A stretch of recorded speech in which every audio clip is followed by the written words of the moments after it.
Snitch Girl 30 here, and honestly, I have like a wonderful announcement. I have finally hit 300 subscribers. Yeah, I know you're like, okay, that sounds pretty minimal, but honestly, that's a feat. I really never thought that I was gonna reach 300 subscribers. Thank you guys so much for subscribing to me and hearing me put out my 2 cents.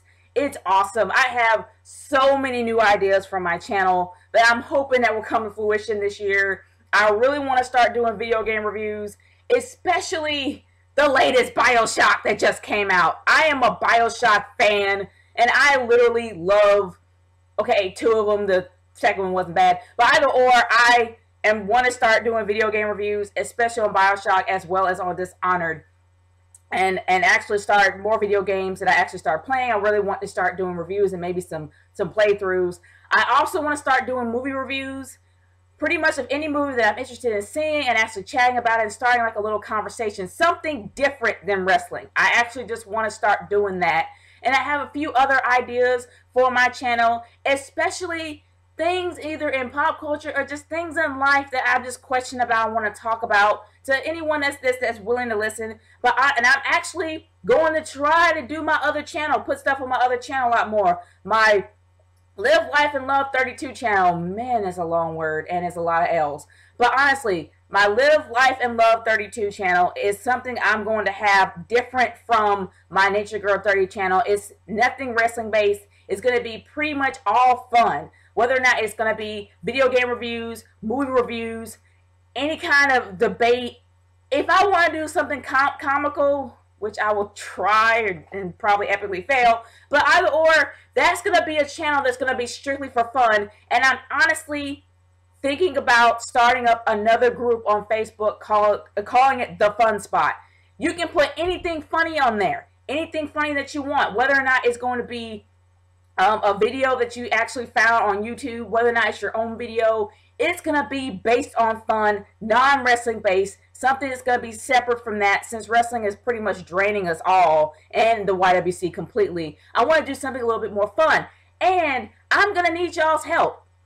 The help I'm really going to need is I really do want to start a top 5 list on the most creative YWC shooters. And what I mean by that is something outside of wrestling that you want to do on your channel that is different, that you more than likely, I want something that you've already done. But if you do want to do something on your own, it's up to you. But honestly, I want to see how creative the YWC can be outside of wrestling. I got a few people for my individual list, but I don't have a lot for my group list. So if you have some groups out there that are in the YWC that wants to do something creative, whether or not it's a comical sketch or whether or not it's something else a little bit more serious, send me your videos as a video response, because I really do want to start this top 5 list and put it out as soon as I can, because I really do feel that there's some creative people out there in the YWC besides doing wrestling. I know you guys actually have it in you to be a little bit more creative. I have a few people on my individual list, but I am all up for more. If you individuals out there have done something creative outside of wrestling on your own, send me that as a video response as well. But thank you guys so much for doing this, for actually helping me be 300 subscribers. And this is going to be a link to my Q&A number 18. So here you go.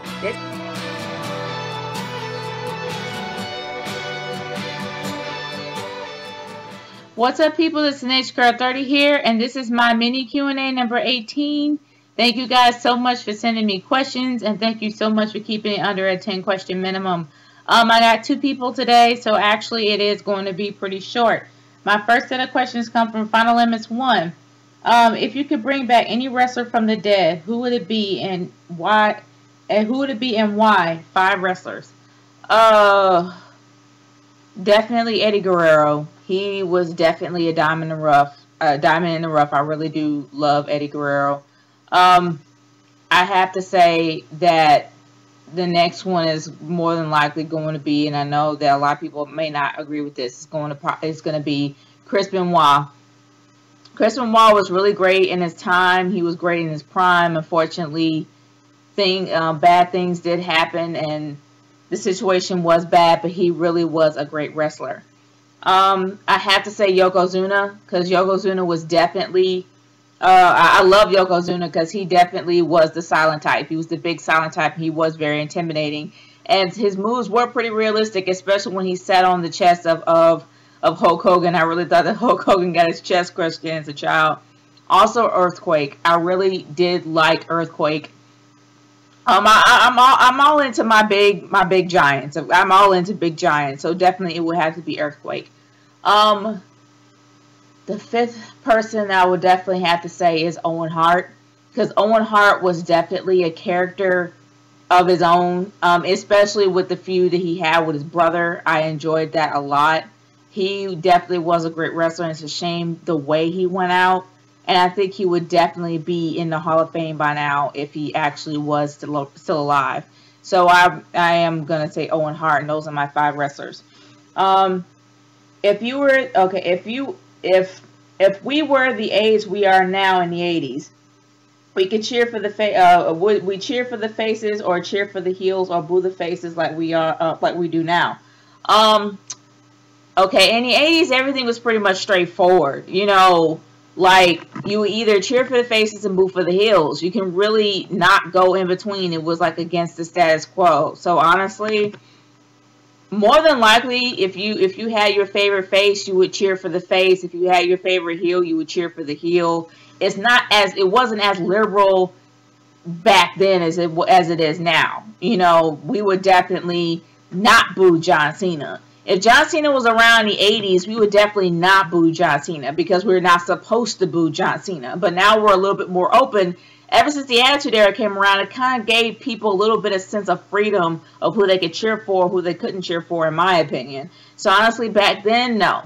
You would have to cheer for either the faces or the heel. It would pretty much be pretty cut and dry, pretty black and white for everyone. I mean, that's how I see it. What if Austin stayed at WCW and never came to WWF and stayed stunning Steve Austin? How would he be now? And how would he have been if he joined WWF during the Alliance? Honestly, it's kind of hard. Well, besides the fact I was stuttering like crazy, my bad. I have to say that Stone Cold Steve Austin would not have been the icon as he is now, depending on if he never came around during the Attitude Era, if he never invented the Stone Cold Steve Austin character after Royal Rumble, he wouldn't be as big as he is now. That's pretty much how it would be. And I know I'm like moving my computer right and left. My bad. Sorry for those who are getting like bad eyeballs and everything.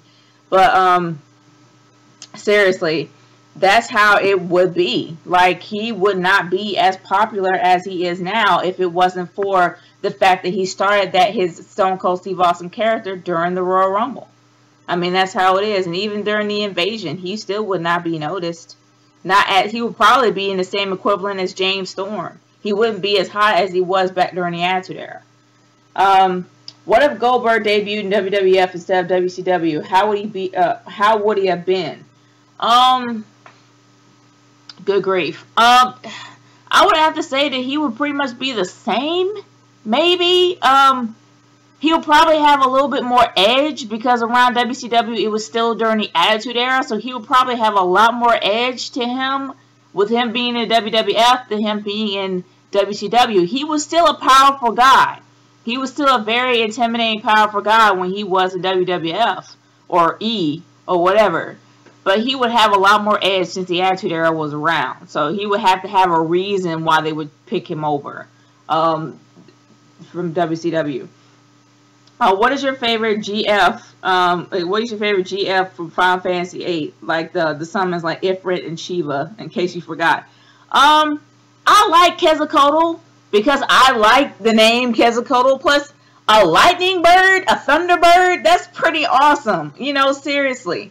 I love Quetzalcoatl for that reason. And I honestly would summon Quetzalcoatl pretty much all the time. And I had a few others.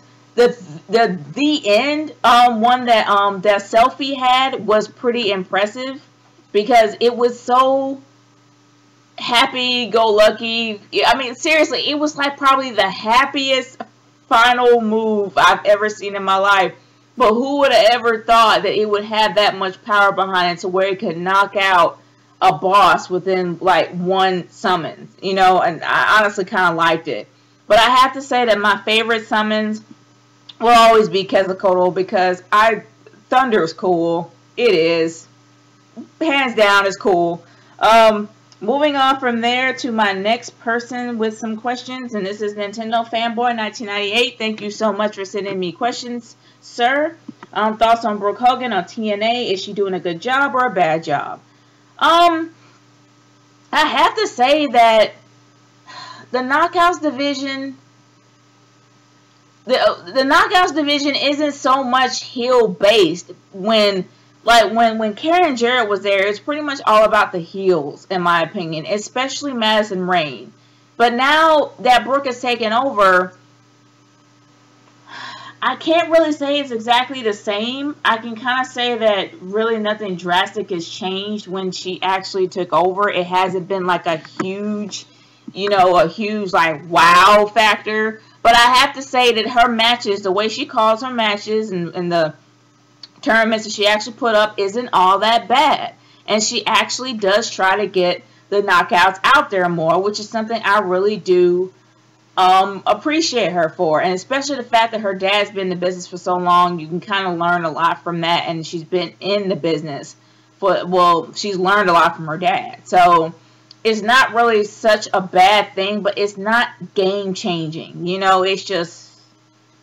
It's still kind of mediocre, but I really do have high hopes for her. I really do think that she is going to be the best, boss she can be when it comes to Knockouts division. She is better than Karen Jarrett, because Karen Jarrett was on the screen pretty much every single night. And she doesn't really hog the spotlight. She lets the girls have their moment. So I have to say that, I do respect her for that reason alone. She's trying to get the knockouts out there more. So you can't really hate on her for that. Why did that... Okay, I'm not going to say the C word because that's insulting. But why did Maria Menounos have to wrestle in Mania? Wait, what? Again this year? Are you serious? Please tell me you're joking. Because this is something I didn't know. This is all new to me. Maria Menounos. What? Why? Ugh, good grief. Okay, I hope that they're lying, because right now, the whole Divas division, the whole Divas segment for WrestleMania is in limbo at this point.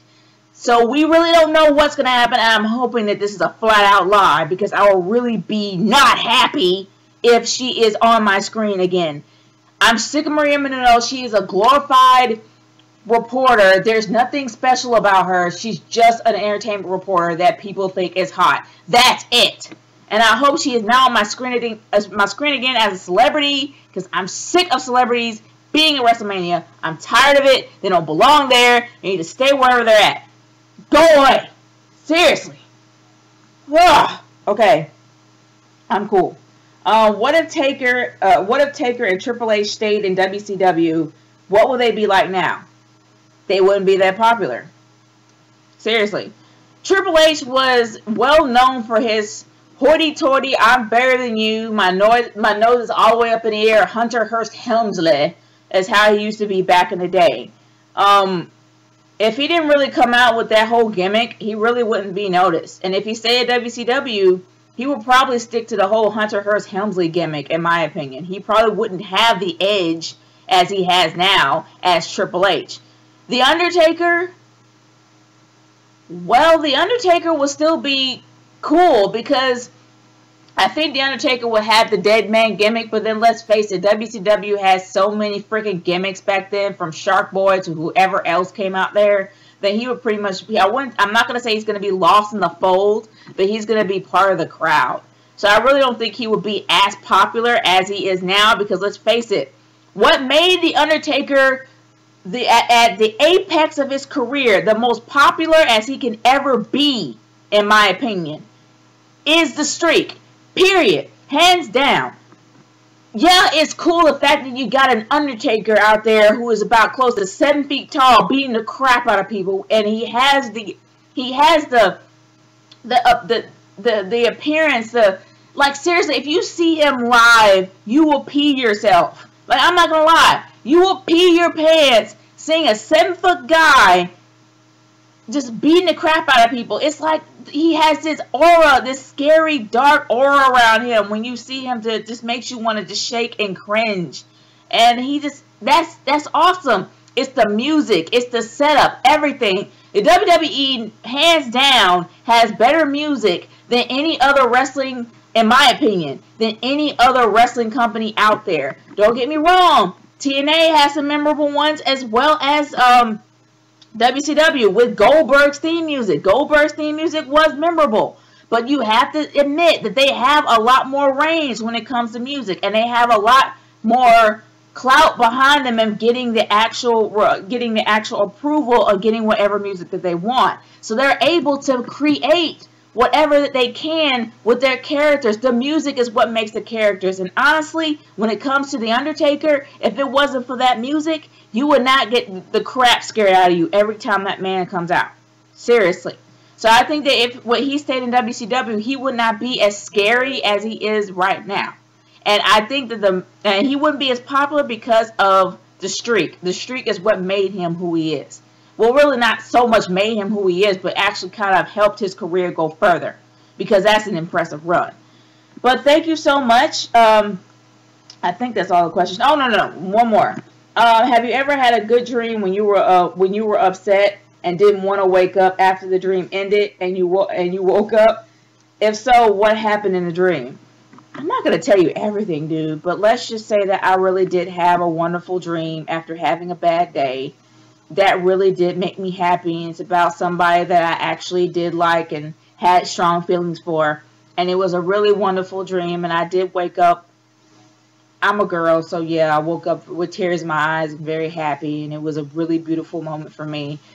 And yeah, I didn't want to wake up from that moment, and I had the dream more than once, so it kind of did give me a little bit of hope about this person. So I'm hoping it does come true. If it doesn't, well, keep it moving. But if it does, awesome. But anyway, thank you so much for sending me your questions. If you have any more questions for me, please send it to my YouTube inbox and not the comment section, because I will not be able to see it. But please keep it at 10 question minimum, so I'll be able to put them out as much as I can, and you guys will definitely get credit at the end credits of this Q&A. Once again, Nature Girl 30 signing off. Peace out. Later, guys.